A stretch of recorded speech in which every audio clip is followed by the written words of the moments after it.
Hello friends, welcome to our YouTube channel arrow to success. আজকে তোমাদের জন্য যে আইসিডিএসের মক টেস্ট আমি তোমাদের পিডিএফ প্রোভাইড করেছিলাম, সেই কোশ্চেনগুলো আমি সলিউশন করে দিচ্ছি। পার্ট ওয়ানে কিছু কোশ্চেন সলিউশন করেছি, তো আজকে তার নেক্সট পার্টগুলো করব।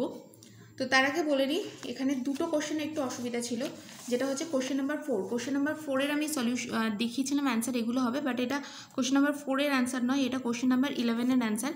এবং যেরকম বলেছিলাম, এটা যে ভিডিওতে আছে আমি সেই ভিডিও লিঙ্কটা এই ভিডিওর ডেসক্রিপশানে দেবো, যেটা এখন করছি, ঠিক আছে।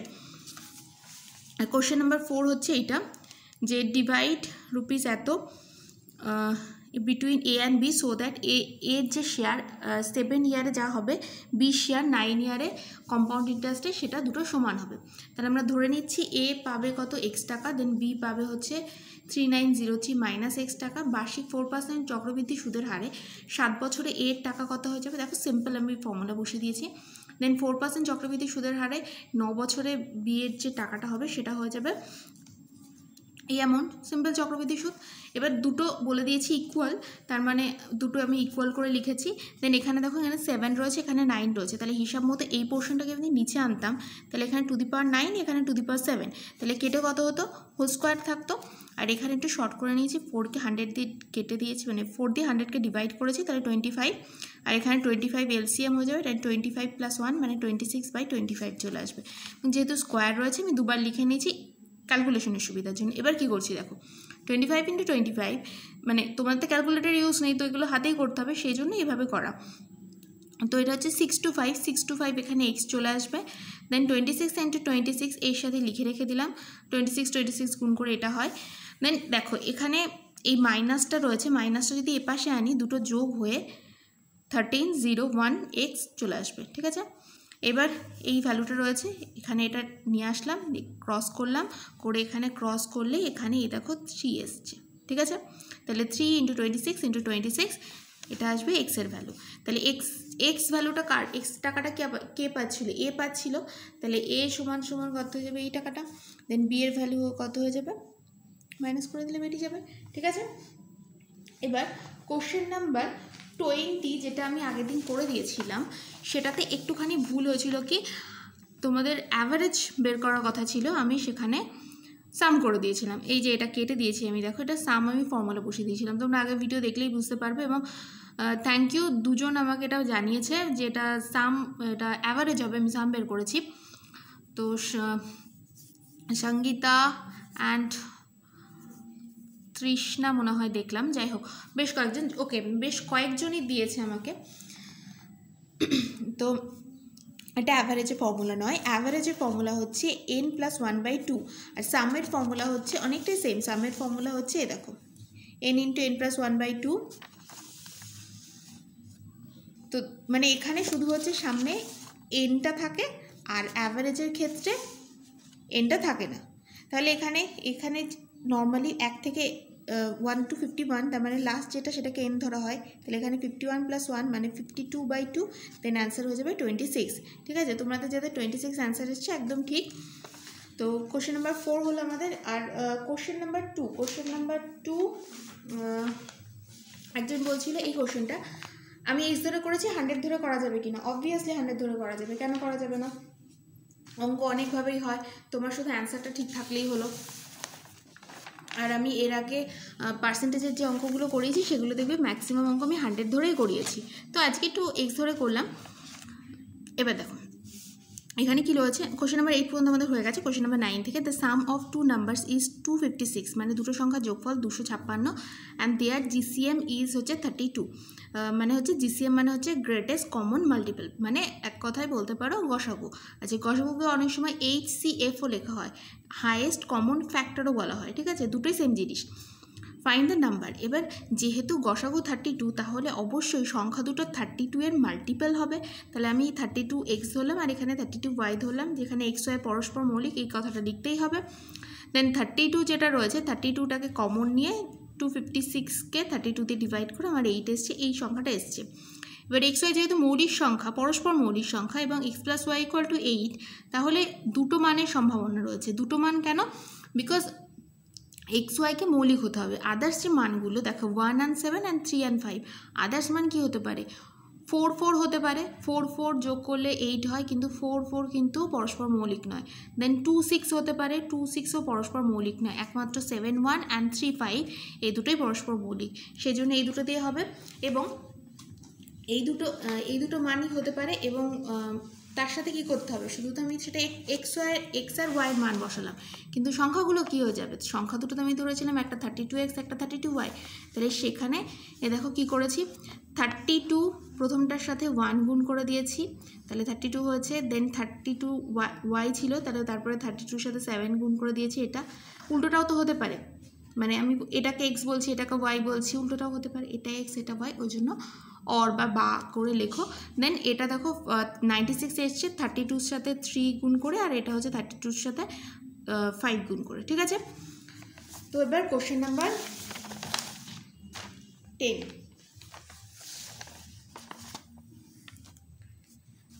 কোশ্চেন নাম্বার 10 দেখো, বলেছে a man can row 6 km/h in still water, মানে একজন লোক শান্ত জলে বা স্থির জলে 6 km/h বেগে সাঁতার কাটতে পারে। It takes him twice as long as row up as to row down the river. বলেছে স্রোতের অনুকূলে তিনি যত দূরত্ব যান সেটা কি প্রতিকূলের দূরত্বের দ্বিগুণ, ঠিক আছে। স্রোতের বেগ আমি ধরে নিচ্ছি x কিলোমিটার, লোকটি বেগ দেওয়াই রয়েছে, তাহলে স্রোতের অনুকূলে বেগ কী হয়ে যাবে, যোগ হয়ে যায়, বিকজ অনুকূল যখন মানে স্রোতও যেদিকে যাচ্ছে লোকটাও সেদিকে সাঁতার কাটছে, অবভিয়াসলি তার গতিবেগ বেড়ে যাবে, অ্যান্ড প্রতিকূল মানে তার বিপরীত দিকে সাঁতার কাটা মানে মাইনাস হয়ে যাবে। দেন যেটা বললাম আমি সেটা এখানে কন্ডিশনটা লিখে দিয়েছি, দুটোকে ইকুয়াল করেছি, দেন দেখো সিম্পল ক্যালকুলেশন করেছি। ওকে, এটাতে কোনো নিশ্চয়ই সমস্যা নেই। Question number 12। কোশ্চেন নাম্বার 12 কী রয়েছে দেখো, working 3/4 of his usual speed a person is 10 minutes late to his office. মানে একটা লোক নর্মাল যে স্পিডে চলতো তার 3/4 স্পিডে চলে অফিসে 10 minutes লেটে পৌঁছলো, মানে অবভিয়াসলি তার যে গতিবেগ তার থেকে কম গতিবেগে গেছে, ওই জন্য তার সময় বেশি লেগেছে, তার মানে গতিবেগ কমলে সময় বেশি লাগবে, ঠিক আছে। তার মানে গতিবেগের সাথে সময়ের ব্যস্ত সম্পর্ক। Find his usual time to cover the distance. তার অরিজিনালি সেই যে ডিস্টেন্সের কথা বলা হচ্ছে, মানে তার বাড়ি থেকে অফিস সেই ডিস্টেন্সটার কত সময় লাগে সেটা বের করতে বলেছে। তাহলে আমরা ধরে নিচ্ছি উল্লেখিত দূরত্ব মানে যে ডিস্টেন্সের কথা বলা হচ্ছে সেটা x মিনিট সময় লাগে যেতে, যেহেতু গতিবেগের সাথে সময় ব্যস্ত সম্পর্ক, তাহলে কি হয়, এই কন্ডিশনটা হয় যদি অনুপাত a:b থাকে, গতিবেগের পরিবর্তনের অনুপাত, এখানে দেখো কত আছে 3/4 আছে, ওটাকে আমরা গতিবেগের অনুপাত ধরে নেব, তাহলে সময়ের অনুপাত কত হয়ে যাবে, জাস্ট রিভার্স হয়ে যায়, b:a হয়ে যায়। তো এখানে লোকটির নির্দিষ্ট গতিবেগ কত, নির্দিষ্ট গতিবেগের 3/4 অংশ গতিবেগে অতিক্রান্ত সময়, পারলে এটা এক লাইনে লিখবে, আমার এক লাইনে জায়গা ছিল না ওই জন্য আমি নিচে লিখেছি। তো এটা কত হয়ে যাবে 4/3, মানে রিভার্স করে দিচ্ছি 4/3 x কেন, কারণ বিকজ হচ্ছে আমি ধরে নিয়েছিলাম তার যেতে x মিনিট সময় লাগে। তো এবার কি হয়ে যাবে, তার এখনকার সময় মানে গতিবেগ কম থাকার ফলে 10 মিনিট লেট হয়ে গেছে, তার মানে তার সময় বেশি লেগেছে, তাহলে এখনকার সময় থেকে আগের সময় বিয়োগ করলে 10 পড়ে থাকবে। এরকম অঙ্ক আমি আগেও করিয়েছি। তো এটা জাস্ট লসাগু হয়ে গেছে, 3 লসাগু, দেন 4x - 3x x/3 10 হলো, তাহলে x = কত হয়ে যাবে 30 মিনিট হয়ে যাবে, ঠিক আছে। একদম সিম্পল প্রবলেম এটা। Then question number 13। Two numbers are in the ratio of 3:5. If 9 is subtracted from each the ratio, it becomes 12:23. Find the greatest number. ঠিক আছে, তো সংখ্যা দুটোর অনুপাত কত দেওয়া আছে 3:5। দেখো এখান থেকে গ্রেটেস্ট নাম্বার কোনটা হতে পারে, 3 না 5? অবভিয়াসলি 5-এর সঙ্গে যে এক্সের মানটা আমরা বের করবো করে 5-এর সাথে গুণ করে যেটা হবে সেটা হবে গ্রেটেস্ট নাম্বার, ঠিক আছে। তাহলে এখানে সংখ্যা দুটিকে মনে করি 3x আর 5x, তাহলে এখানে 3x - 9 দুটো থেকেই 9 সাবট্রাক্ট করলাম, বিয়োগ করলাম, তাহলে এই কন্ডিশনটা আসবে। নর্মাল সলিউশন করেছি, এক্সের মান বেরিয়েছি 11। এবার যেহেতু শুধু গ্রেটেস্ট নাম্বার বলেছে, তাহলে গ্রেটেস্ট নাম্বার কত হয়ে যাবে 5 × 11, তার মানে 55। 30 যেটা ইচ্ছা করে বের করে দিয়েছি, যদি এখানে বলতো স্মলেস্ট তাহলে 33 অ্যান্সার হতো, বাট আমাদের এইটার জন্য আমাদের অ্যান্সার হয়ে যাবে 55, ঠিক আছে। আচ্ছা, কোশ্চেন নাম্বার 14। কোশ্চেন নাম্বার 14 কী রয়েছে, রুচি invested ₹1600 at the rate of compound interest for 2 ইয়ার, মানে রুচি সে 1600 টাকা কম্পাউন্ড ইন্টারেস্টে 2 বছরের জন্য রেখেছিল এবং 2 বছর পরে সে 1764 টাকা পেয়েছে। তাহলে রেট অফ ইন্টারেস্ট কত বের করতে বলেছে, কম্পাউন্ড রেট অফ ইন্টারেস্ট অবশ্যই। তাহলে আমি প্রথমে লিখে নিয়েছি, ফর্মুলাগুলো এখানে লিখে নিয়েছি। আলটিমেটলি কত পেয়েছি, অ্যামাউন্ট যে ফুল অ্যামাউন্ট পেয়েছে সেটা কত 1764। তার আগে দেখো ফর্মুলাটাকে একটু ঠিক করে নিয়েছি আমি, এটা তো নম্বর ফর্মুলা, এইটাকে নিচে নিয়ে পিটাকে নিচে নিয়ে এসেছি, তো এখানে জাস্ট সবগুলো বসিয়ে দিয়েছি। এবার এটাকে 4 দিয়ে ক্যালকুলেশন করে এটা এসছে, এখানেও স্কোয়ার এপাশেও স্কোয়ার, এই জাতীয় অঙ্ক করার সময় বলে দিয়েছি। দেন নর্মাল ক্যালকুলেশন দেখেছো, 100টাকে 5%, প্রথমে 5 লিখবে, দেন লিখবে অতএব সুদের হার 5%, কারণ আমরা ধরে নিই সুদের হার 8%, ওই জন্য আর এর মানের পাশে পার্সেন্টেজ দেওয়া হয়। এটা আমাদের কোশ্চেন নাম্বার 14 গেল। দেন হচ্ছে question number 15।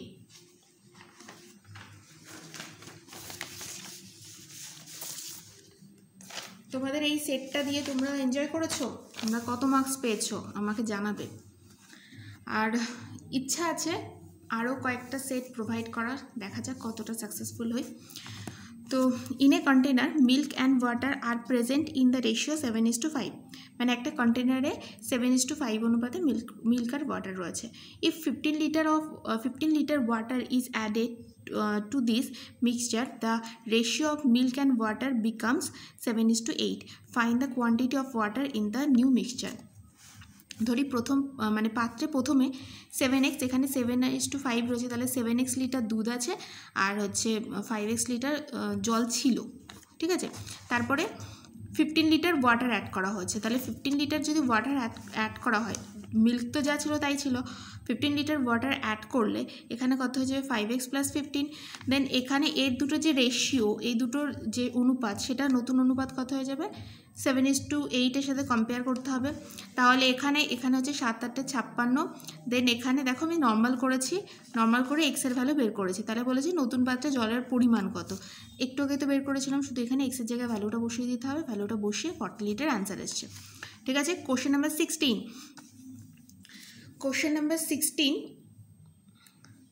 The average salary of the entire staff in a office is 200 per day. মানে একটা অফিসে অ্যাভারেজ যে স্যালারি রয়েছে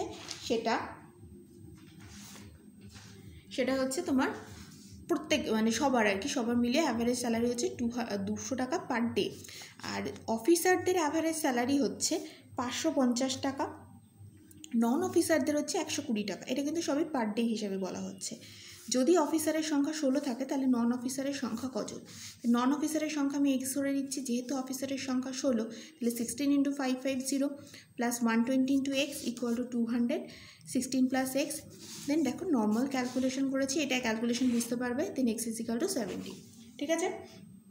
তাহলে নন অফিসারের সংখ্যা হচ্ছে 70। Then question number 17। Question number 17 আমরা করব।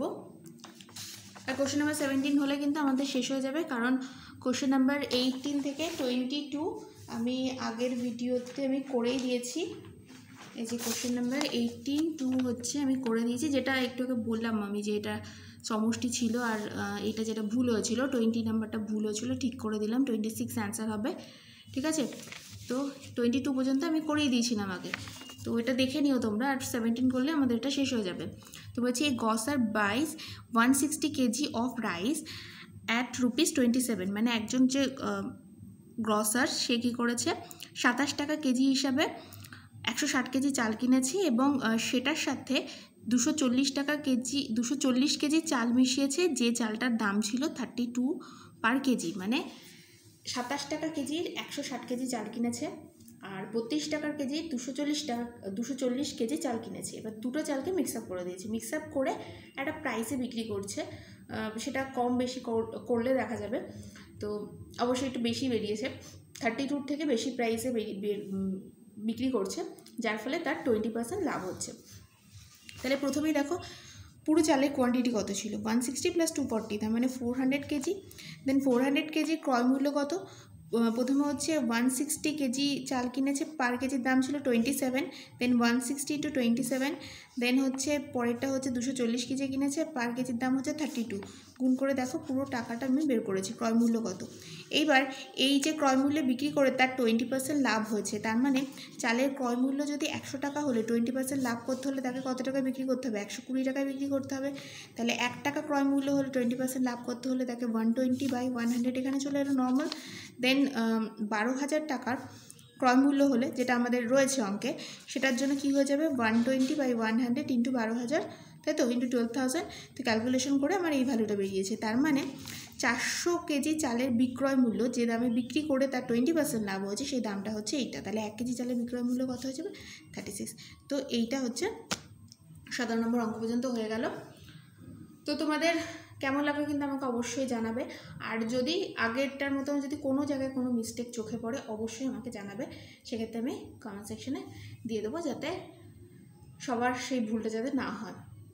ধীরে সুস্থেই করেছি, আগেরটার মতো এটা অনেকটা বড় হয়নি ভিডিওটা। তো ওকে, থ্যাংক ইউ।